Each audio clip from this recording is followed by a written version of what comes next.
ABC Friday night movie will not be seen this evening, but returns next week at this time. Now stay tuned for the American Film Institute salute to Barbara Stanwyck.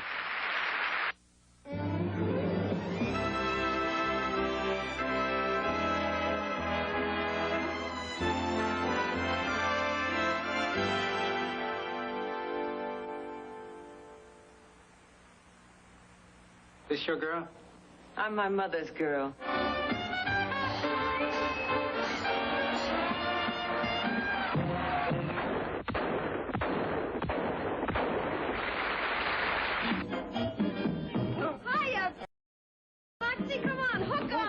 Arguments will start. Should he commit suicide or should he not? People will write in pleading with him, but no, sir. John Doe will remain adamant. On Christmas Eve, hot or cold, he goes.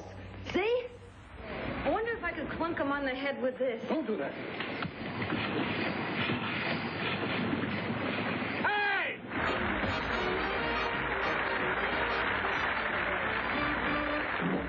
Okay.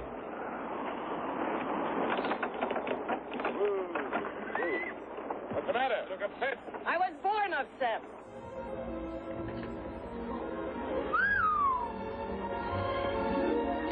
Where did you learn that? In Pittsburgh. Oh. Just take care of number one, huh? That's right. Doesn't everybody? No. No. You learn that, you may start coming alive from the waist up. Well, you're a wonderful dancer, Mr. Munn. Well, if I'm going to judge your horse flesh, you don't shake a mean leg yourself.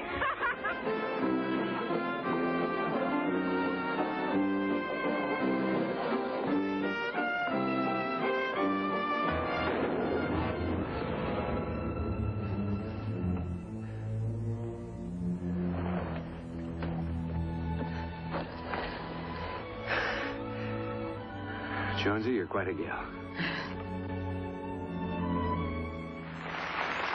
From the Beverly Hilton Hotel, the American Film Institute presents a salute to Barbara Stanwyck. Tonight, members of the motion picture and television community have gathered for the presentation of the American Film Institute Life Achievement Award, the highest honor for a career in film.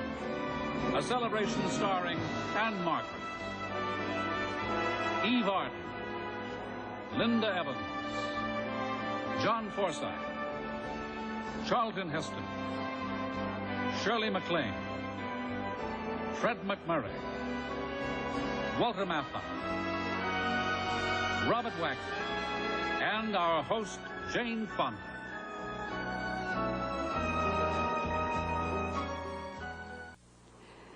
Good evening. I'm Benita Granville-Rather, the chairman of the American Film Institute, here to welcome AFI's 142,000 members and television viewers all over the world to our 15th Annual Life Achievement Award. Ladies and gentlemen, our host, Jane Fonda.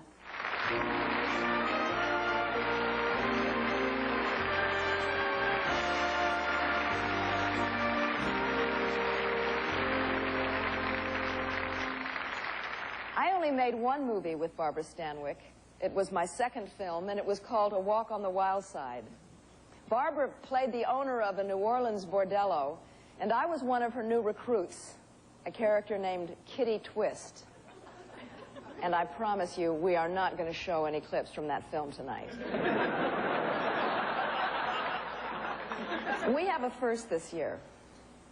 History will record that Barbara Stanwyck is the first of the 15 honorees of the American Film Institute Life Achievement Award to lift a barbell to get in shape for this dinner.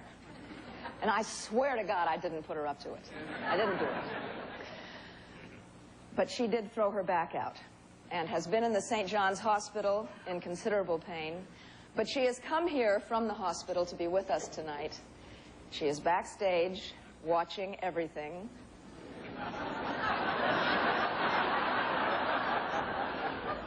And she is going to join us later. In 1929, United Artists sent a private railroad car to New York to bring a young chorus girl turned actress across the country. When she got to Hollywood, the director of her first film spent 2 weeks rearranging the lighting, positioning her in front of the tapestries, until finally he decided it was hopeless. No matter what he did, she just wouldn't look the way a movie star is supposed to look. Now it's 60 years and over 80 films later, plus the television work. She's been directed by virtually every great in Hollywood. As for her leading men, well, there's Cary Grant, Jimmy Stewart, Spencer Tracy. Those are the ones she missed. Everybody else she's covered. There's Clark Gable, Gary Cooper, Burt Lancaster, Kirk Douglas, the Roberts, Taylor, Ryan, and Preston, Cagney, Bogart, my dad, Elvis Presley. She's won 3 Emmys. She's been nominated 4 times for an Oscar. She's been elected to the National Cowboy Hall of Fame. She's been made an honorary stunt woman and a Blackfoot Indian princess called Princess Many Victories. Somebody asked me recently if I remembered the first time I met Barbara. I remember that the woman my father worked with would sit me on her lap and call me Lady Jane. I remember the friend he said was like nobody else that he'd ever met. And I remember her films. I've known her a little bit better than most, and so I'm luckier than most. But it's been said that Barbara Stanwyck's greatest talent is that she made sure we all knew her, no matter who she was playing up there. She was like regular people, or at least what we hoped regular people were like. And here's how she got there. She was born in Brooklyn, New York, and christened Ruby Stevens.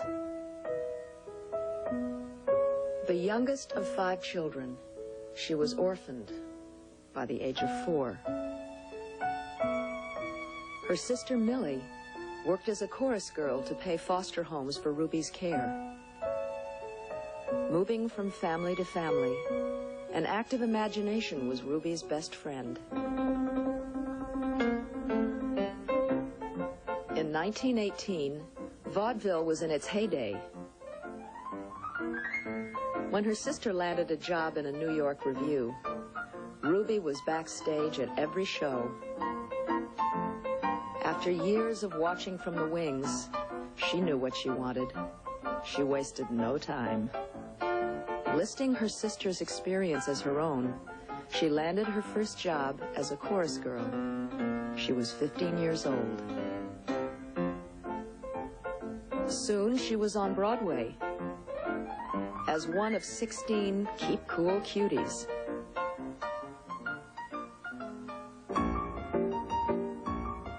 Her first dramatic role was in The Noose. Her director told her, "Ruby Stevens sounds like a burlesque queen." Clearly, she was a serious actress. She became Barbara Stanwyck.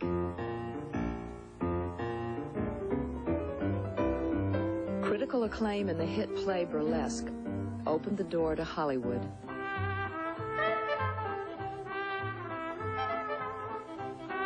Her first movies were failures. She said, "No stink bomb ever emptied the theaters faster than those flops." Then she met Frank Capra. The young director saw in her a natural actress who performed with no tricks or obvious technique. He cast her in Ladies of Leisure. Can't have everything. And that was only the beginning. I suppose you're wondering what I was doing at that party. Well, brother, that's my racket. I'm a party girl. You know what that is? I never go to parties. Oh, it's too bad. Well, in case you ever do, and you need a girl, I'm the one you call for. I'm the filler-in. Well, I was just trying to figure you out. can't you? You're so wise. You've been here 3 times and you haven't propositioned me once. Is that unusual? It's impossible. Hallelujah, my people. Bless you, my friends. I thank the Lord that you are here, for I love every one of you. And particularly this blind boy who shames us all with a shining example of faith. And I would take you into my arms and whisper in your ears, the sweet secret of salvation. Hallelujah! John, look at me. You want to be honest, don't you? Well, you don't have to die to keep the John Doe ideal alive. Someone already died for that once. The first John Doe. And he's kept that ideal alive for nearly 2,000 years. It was he who kept it alive in them. And he'll go on keeping it alive forever and always. For every John Doe movement these men kill, a new one will be born. That's why those bells are ringing, John. They're calling to us. Not to give up, but to keep on fighting, to keep on pitching. Oh, don't you see, darling? This is no time to give up. You and I, John, Oh, no. No, John. If you die, I want to die, too. Mrs. Dallas, Mr. Dallas has no intention of any change regarding your daughter. Oh, he hasn't. Then what's he been trying to win her away for? Taking her to fine hotels, country places, townhouses, making her dissatisfied with the kind of things I've been giving her. Does he think I don't see what he's after? Well, he'll never get away with it, and I'll tell you why. Because I'm going to give her the same things. Everything her heart's been set on. Fine hotels, fancy friends. She's going to have them all. Only I'm going to give them to her, and he's going to pay for them. If he's got any extra increases, he can just hand them over. And if he don't, maybe I'll get a lawyer and bring in the name of that highfalutin widow. But Mrs. Dallas... I won't keep you any longer, Mr. Morley. Thank you very much. Just see the check is mailed to the same place. That's all the benefits I want. He's a nice fella, your father. He's a good card player, too. You think so? I don't want to be rude, but I thought he seemed a little uneven. He's more uneven sometimes than others. Well, that's what makes him uneven, of course. But now you, on the other hand, with a little coaching, you could be terrific. Do you really think so? Yes, you have a definite nose. Well, I'm glad you like it. Do you like any of the rest of me? Oh, what I meant was card playing. I know what you meant. I was just flirting with you. Oh. You're not going to faint, are you? Who, me? It's that perfume. Oh.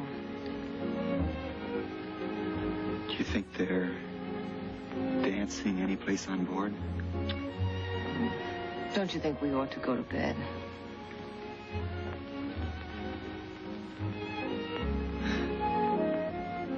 You're certainly a funny girl for anybody to meet who's just been up the Amazon for a year. Good thing you weren't up there 2 years. Come on.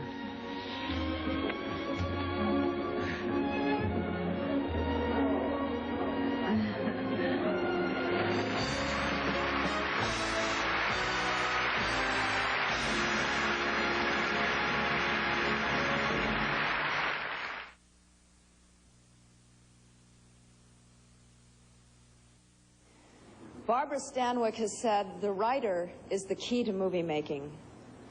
Ball of Fire and Double Indemnity were both written by the recipient of the 1986 Life Achievement Award. Ladies and gentlemen, Mr. Billy Wilder.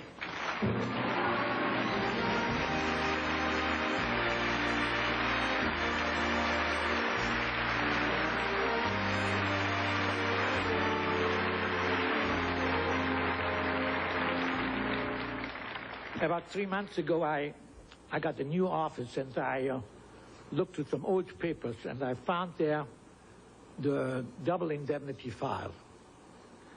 I had no idea how long ago we made that picture. I will not mention the year, but I'll give you a hint. The #1 song on the hit parade was How Much Is That Doggy in the Window?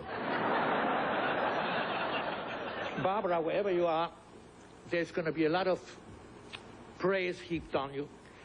People are going to be just as generous as they possibly can, and you well deserve it.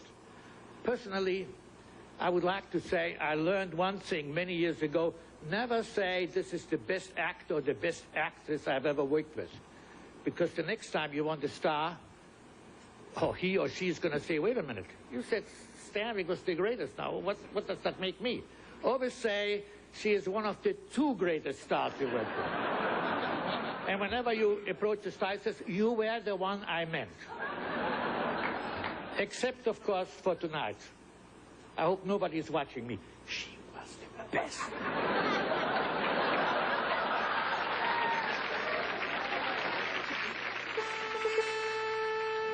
Perhaps I shouldn't have mentioned it, Miss O'Shea, but I'm merely trying to point out the fact that the success of our enterprise is at stake. I want you to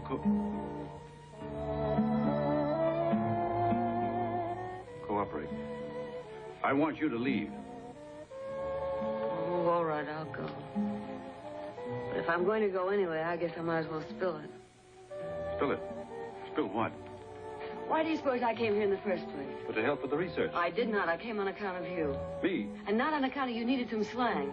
On account of because I wanted to see you again. Miss O'Shea, the construction on account of because outrages every grammatical law. So what? I came on account of because I couldn't stop thinking about you after you left my dressing room. On account of because I thought you were big and cute and pretty. Pretty? Yeah, I mean you. Oh, maybe I'm just crazy, but to me you're a regular yum-yum type. Yum-yum? Yeah, don't you know what that means? No, we never got to that. Well, we got to it now, and I'm glad it's out. I don't give a hoop whether the others went for me. You're the one I'm wacky about, just plain wacky. Can you understand that? Please, Miss Oh, O'Shea. please, nothing. Maybe you can generate or whatever it is for all that suppressed business, but I can't. I'm too tall. What are you doing? Oh, you'll find it. Those are Professor Gurkakoff's reference books. No, and they're very it's just too bad. Oh, that's perfect. What are you going to do? Come here. I'm going to show you what yum-yum is. Here's yum. Here's the other yum. And here's yum-yum. What you tell me was engraved on that anklet? Just my name. As for instance? Phyllis. Melissa. I think I like that. But you're not sure. Well, I have to drive it around the block a couple of times. Mr. Neff, why don't you drop by tomorrow evening around 8:30? He'll be in then. Who? My husband. You were anxious to talk to him, weren't you? Yeah, I was, but I'm sort of getting over the idea, if you know what I mean. There's a speed limit in this state, Mr. Neff. 45 miles an hour. How fast was I going, officer? I'd say around 90. Suppose you get down off your motorcycle and give me a ticket. Suppose I let you off with a warning this time. Suppose it doesn't take. Suppose I have to whack you over the knuckles. Suppose I bust out crying and put my head on your shoulder. Suppose you try putting it on my husband's shoulder. That tears it.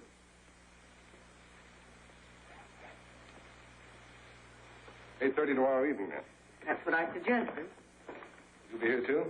I guess so. I usually am. Same chair, same perfume, same anklet? I wonder if I know what you mean. I wonder if you wonder. Leona. Yes? I want you to do something for me. Will you forgive me first, Henry, will you? I want you to try. Please, Henry, Listen to me, Leona. I want you to try to get out of bed. I can. You've got to. I want you to get out of that bed and walk to the window. I want you to scream out in the street, Leona. I can't move, Henry. I'm too frightened. Keep trying. Otherwise, you've only got 3 more minutes to live. Don't talk to me anymore. Just get out of that bed. I confess everything. Everything. I did steal from your father, and I was so desperate I even tried. I arranged to have you... Henry! Henry, there's somebody coming up the stairs! Get out of that bed! Walk, Leona! No, I can't! Henry! Please, Leona, I'll find them if they get me. They'll know. They'll find out tomorrow. Please, I'll not give you anything! Please, no!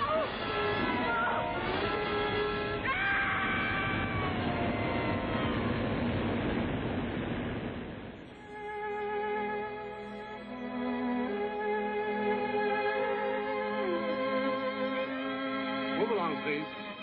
I got the group here.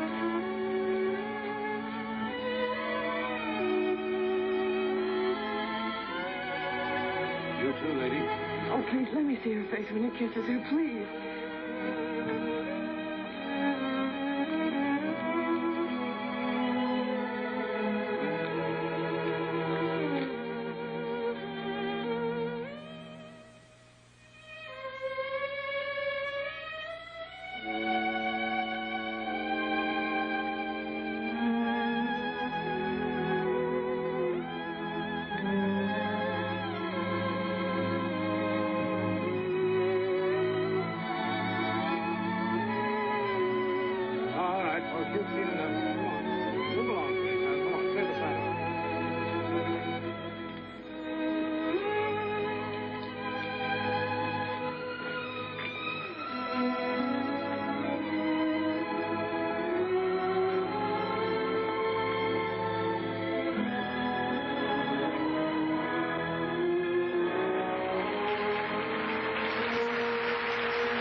In 1965, a casting call went out for an actress to play Barbara Stanwyck's daughter in a new television series. The young girl they found has grown into one of the biggest stars of television.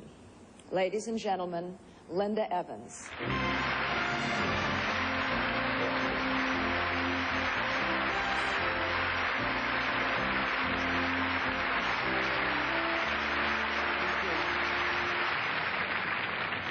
When I was told that I was going to play Audra on The Big Valley, I was thrilled. Not just because I got the part, but because I knew that Barbara Stanwyck was going to be my mother.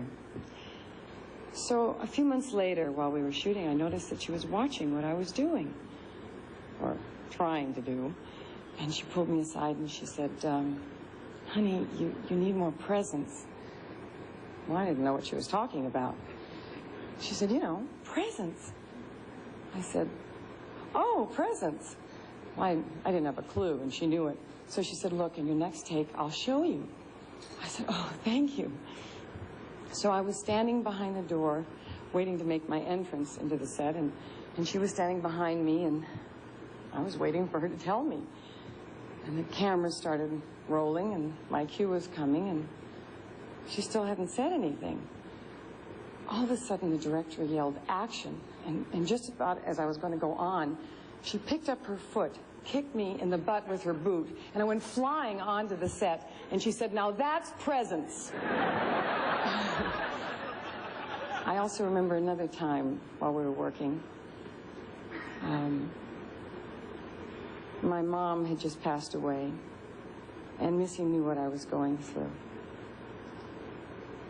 One day we were on the set, and not talking about it, we were just sitting there. And suddenly she turned around and she looked at me for a long time. And she said, well, I guess I'll just have to be your mom from now on. And she has been.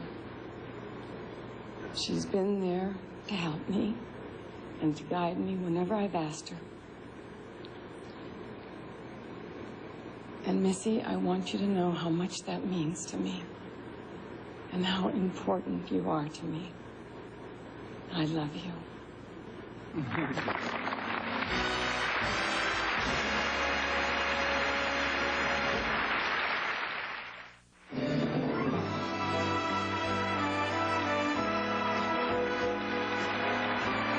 Ladies and gentlemen, Walter Matthau.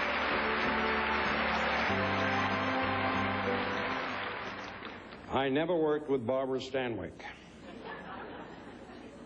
I was just one of those fellas who used to sit out there in the dark and watch her. I remember seeing her in Annie Oakley and Stella Dallas and Ball of Fire. But the one moment that stuck always in my head was from a picture she did called The File of Thelma Jordan. I couldn't remember the plot very well, so I looked it up. Thelma Jordan, mistress for a cheap crook, is on the make for her aunt's inheritance and uses a naive assistant district attorney as a fall guy so she can kill the old lady. Now, you'd think that you'd remember something like that.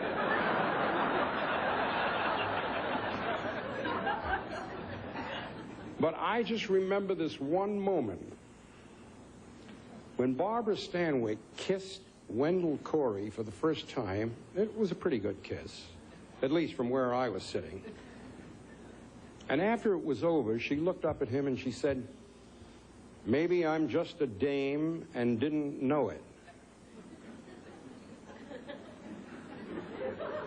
Now, why that particular moment stuck with me, I'm not sure. Maybe it's because I never expected Wendell Corey to have that kind of an effect on women.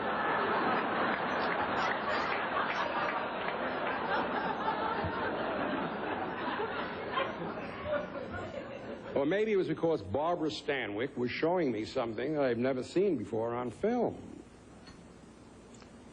I had seen bad girls and I had seen good girls, but I've never seen it all done at the same time. Here was an actress who never played just one side of her part. She never played a villain or a heroine. She just played the truth and let her characters speak for themselves. In her first big hit, Ladies of Leisure, she tells an ogling admirer, "Take a good look, it's free." And as a critic once wrote, it was never free, but she always made it seem reasonable.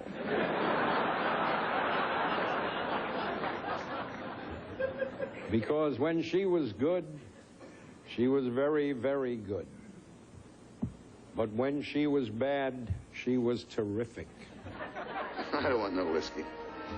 You drinking, May? What if I am? Well, if I want to drink whiskey, I'll drink it. That'll teach you, Jeremiah. Never ask a lady personal questions. Shut up! He drives me cuckoo sometimes. What does he think I am, Red Riding Hood? Get man. Get hot. It's good for what ails you. Aren't there any more comfortable men in this world? Now they're all little and nervous like sparrows or big and worried like sick bears. Men. Women.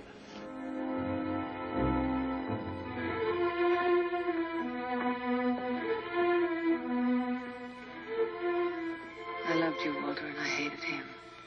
But I wasn't going to do anything about it, not until I met you. You planned the whole thing. I only wanted him dead. And I'm the one that fixed it so he was dead. Is that what you're telling me? And nobody's pulling out. We went into this together and we're coming out at the end together. It's straight down the line for both of us. Remember?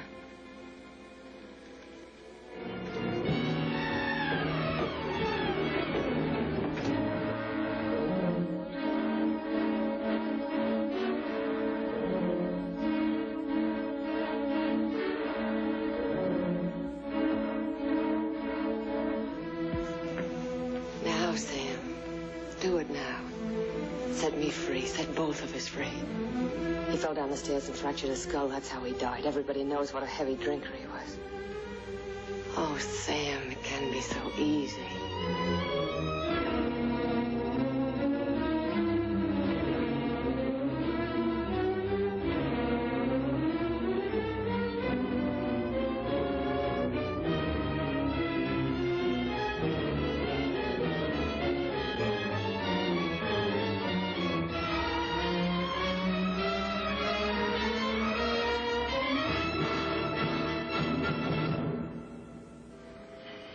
Extraordinary thing your father did. He gave me $50,000 outright and then proposed to me for the first time. It's yours. Why do you marry him? Perhaps for love of the man, or perhaps for love of the Furies. You told her. She has. Said it was a thing I'd tell her myself. Temple, I knew how difficult it would be for you. It was my wish to ease it for you, to help you, to smooth it. Daughter, I warned her Flo would be a friend to you.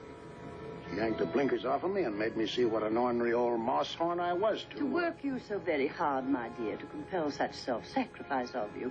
So it's all been wonderfully arranged. Mr. Bailey has a competent man on his way here now to take the load of running the Furies from you. Yeah, it's fitting. He'll evict the squatters, as Mr. Anaheim insists. All of the squatters, including the Herreras. No.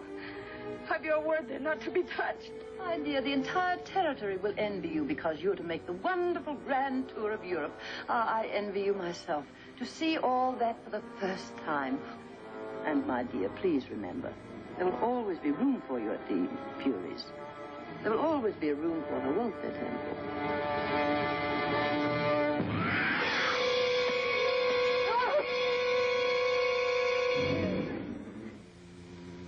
Why didn't you shoot again, baby?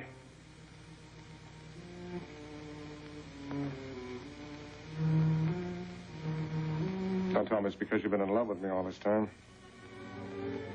No, I never loved you, Walter, not you or anybody else. I'm rotten to the heart. I used you just as you said. That's all you ever meant to me. Until a minute ago, when I couldn't fire that second shot. I never thought that could happen to me. Sorry, baby, I'm not buying. I'm not asking you to buy. Just hold me close.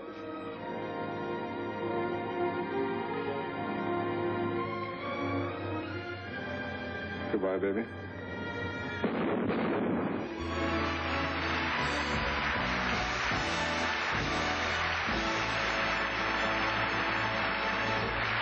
Ladies and gentlemen, the star of Double Indemnity, Fred MacMurray.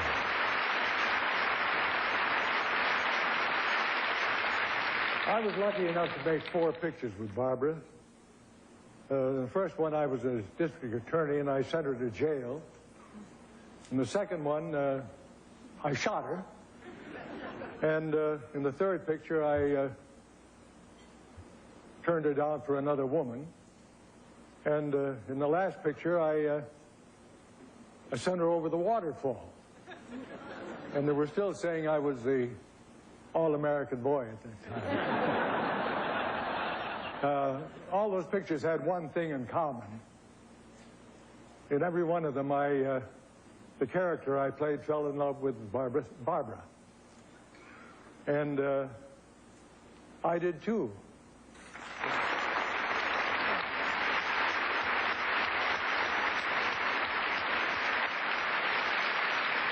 There are many colleagues, friends, and admirers of Barbara Stanwyck in the room tonight.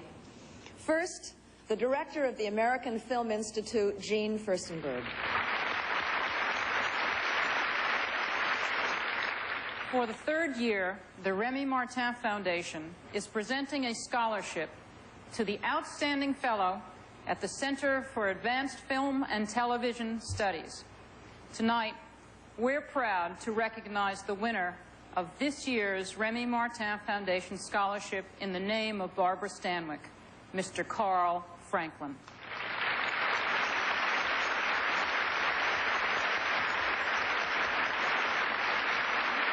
Mr. John Forsythe.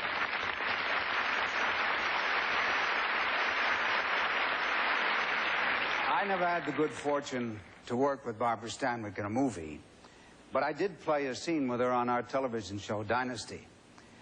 And normally I'm a fairly unflappable kind of a guy, but I was so nervous on this I just came apart at the seams.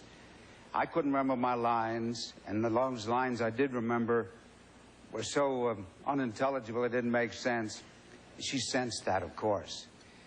While they were lighting, she took me on the side, told me 2 very funny and rather disreputable jokes. And when I stopped laughing, I remembered all the dialogue that I had to. We did the scene, and we went out on the floor and we danced. You guessed it, of course, she led. And when it was all over, she had won me all over again. So thank you, Missy, for the waltz.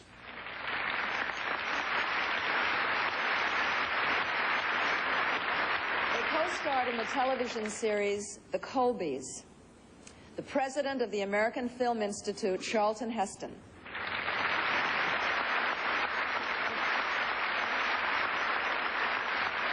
When George Stevens said that Miss Stanwyck had pulled her back, preparing for the evening, I wasn't worried.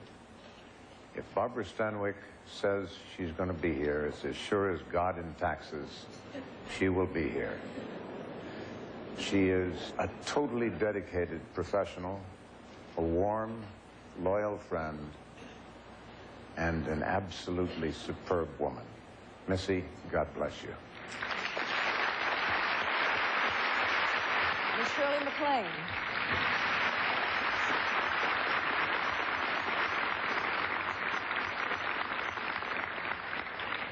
Miss Stanwyck, during my years as a chorus girl, when I was in the back line, dancing sometimes around refrigerators to make a living, I would go to the movies and I would sit in the dark and I would watch you grace the screen, and I would remember that I had read that you were a keep cool cutie and that you had been the 3rd light to the left in a human chandelier.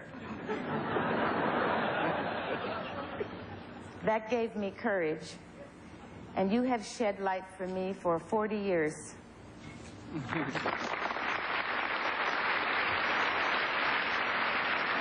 He co-starred with Barbara Stanwyck in the 1953 picture Titanic, Mr. Robert Wagner.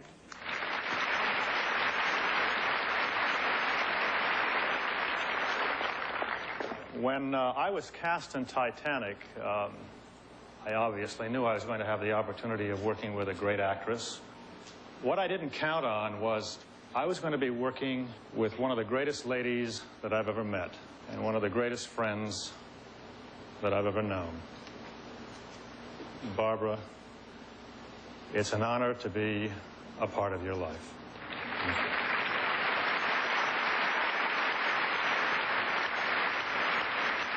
Miss Ann-Margret. I will never forget the 1983 Emmy Awards. That was the year that Missy won for the Thornbirds, and I was nominated. I was one of the nominees. She walked to the podium, she thanked everyone, and then she complimented me on my performance in Who Will Love My Children. That moment, I will cherish the rest of my life. Thank you, Missy.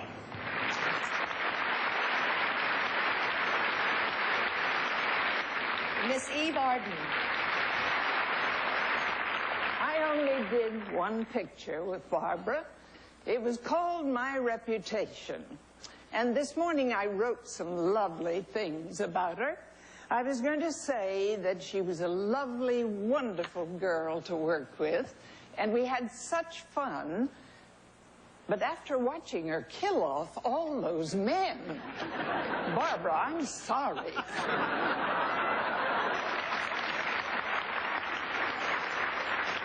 The recipient of the 1983 Life Achievement Award and one of the world's most gifted and beloved filmmakers, Mr. John Huston.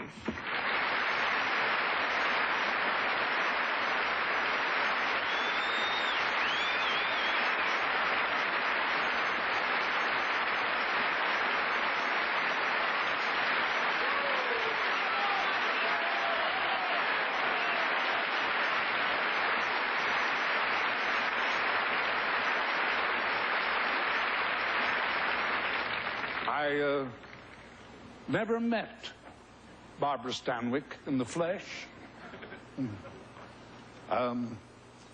I've admired her from afar over the years. As you saw, my father made a film with her. I remember him saying, she is one of the grandest women and one of the greatest actresses I've ever worked with. I drink to that.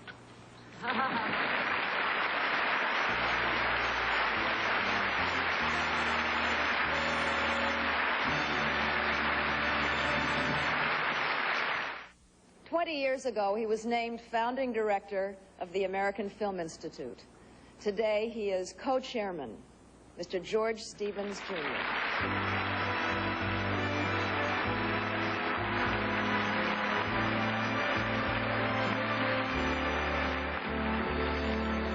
The American Film Institute honors her tonight for the example of her professionalism, for the courage that remains even tonight so much a part of her, and for the determination and steely confidence that enabled her, a woman in a man's industry, to get where she was going. That determination is legendary. She finished a picture once and gave a set of gold cufflinks to her director. A couple of people on the set observed, you know, he only wears short-sleeve shirts. Another said, he better get his wrists pierced. One of her first producers said, you will live and die as a chorus girl. Said she, don't underestimate me. I'm a tough broad from Brooklyn. Not long after that, a critic would write of the astonishing performance of a little tap-dancing beauty who has in her the soul of an artist. It is that spirit of a great artist that we honor tonight. It is preserved in 88 motion pictures and over 200 television programs. It is a spirit that will shine for as long as films are shown. Barbara Stanwyck has lived the ancient motto, to love the beautiful, to desire the good, to do the best.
Ladies and gentlemen, Miss Barbara Stanwyck.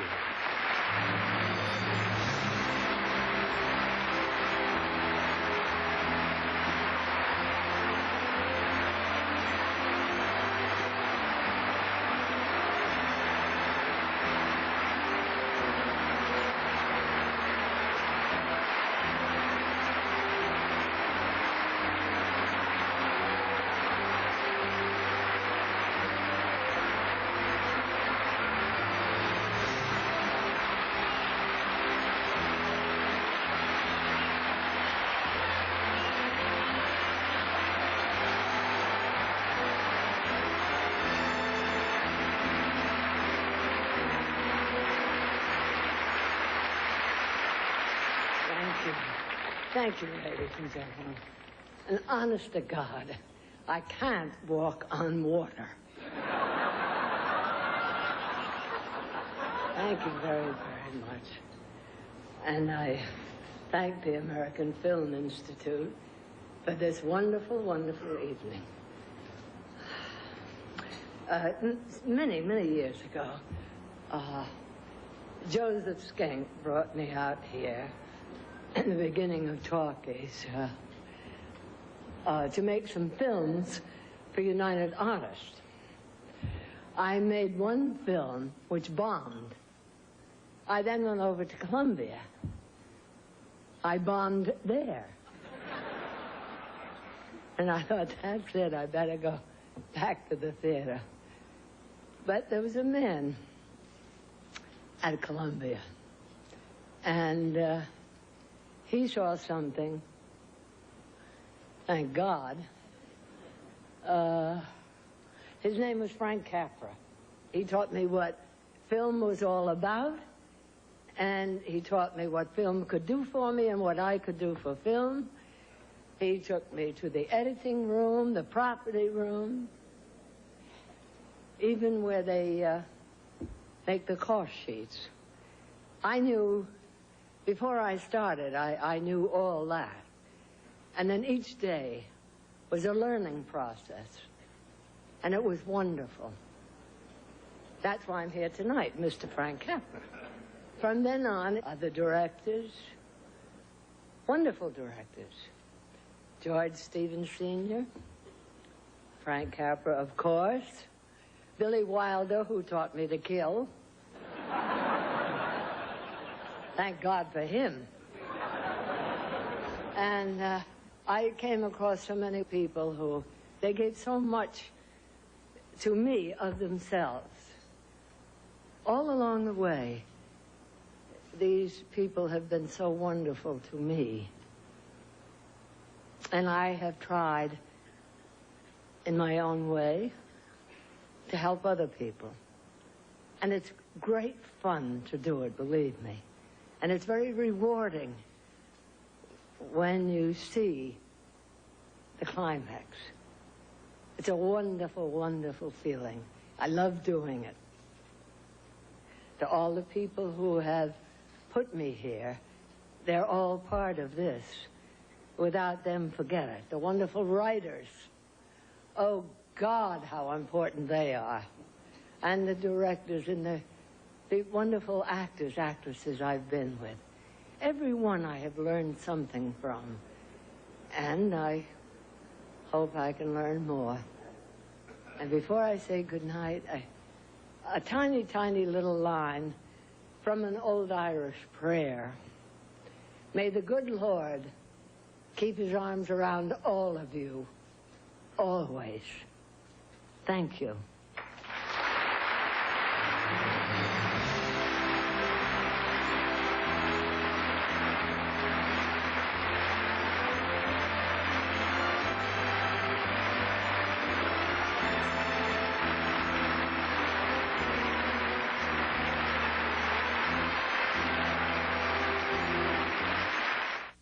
Barbara said, when I started out in this business, I had 3 goals: to eat, to survive, and to have a good coat. That's what led me to my dream, she said. Well, all of us here who have known Barbara and worked with her over the years want to thank her for letting us be part of her dream. Thank you, Barbara. Good night, everybody.